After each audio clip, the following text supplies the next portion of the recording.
Hi guys, Chris here with Super Savvy Travelers. Hey, thanks so much for all your comments from yesterday's video. It really is fun to see your guys' experiences and weigh in with them, and a lot of you guys make me laugh too, which is really fun. So today what I thought I'd do is sort of turn that idea on its head. Take a look at what the Italians might find strange with some of our behaviors and customs. And the first one is peanut butter. Now, peanut butter, when we first got there, it wasn't a thing at all. There was no peanut butter to be found anywhere.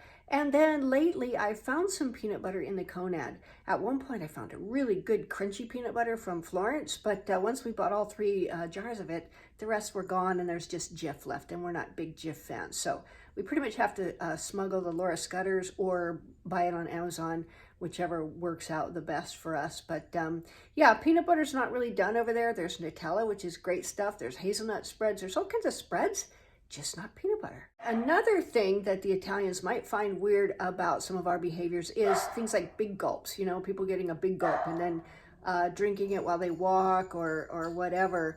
Or walking on the street with food. In any case, the food is really consumed, you know, purchased and consumed at the place that you purchase it. Then you get up and you walk somewhere else. You don't take all your drinks with you, and you don't walk around with a big tray of nachos or anything like that. It's just a different vibe. Yesterday we were out and about at an area that was kind of almost like an amusement park, sort of an outdoor amusement park, and there was just a lot of people walking and eating. And I noticed that that would be very different in Italy. You just don't see that kind of stuff, except with gelato. And that's an exception that everybody makes. If you hear snuffle snorfing, that is Gigi making noise down there. And I can never get her to stop. Another thing is dependence on fast food. They don't have a lot of fast food over there. Instead of fast food, they have street food, which is things like pizza slices that you can buy, pizza on the go, they call it. And, you know, sandwiches and things like that. But again, they take them and they eat them sitting down. You know, you don't find people eating in their cars much. And it's funny because one time I ate a cornetto, and those of you who have had lots of cornettos, you know they're quite crumbly. And there was cornetto crumbs all over the front of my car. And I'm sure Antonello, when he got in, I'm sure he was kind of like going, huh, you know, like, what is she, killing cornetti in here or something? Yeah, it was quite interesting because I don't think they eat cornetti as they're driving, but I do. I know it's not done over there, but I do it in secret anyway. Another thing that's not done over there is Starbucks, and I have to say yay about that, because why would you do anything to Italian coffee? It is really the best coffee on the planet, and Starbucks is just a different thing. I don't know if it'll catch on. It's in Milan and it's in Rome, I think, but I don't think the Italians want anything other than the coffee that they have. It's perfect as it is.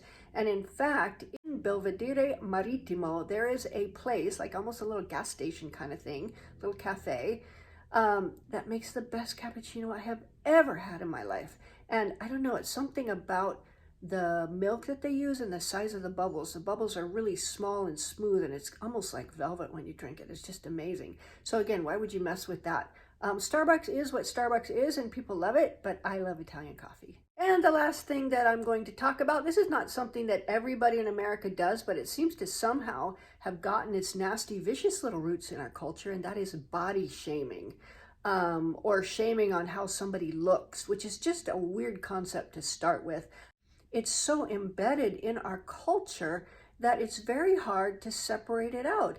What I love when I go to the beach in Italy is I see people of all body types, and they're all wearing, you know, bikinis or little Speedos or whatever, and they're running around cavorting without a care in the world.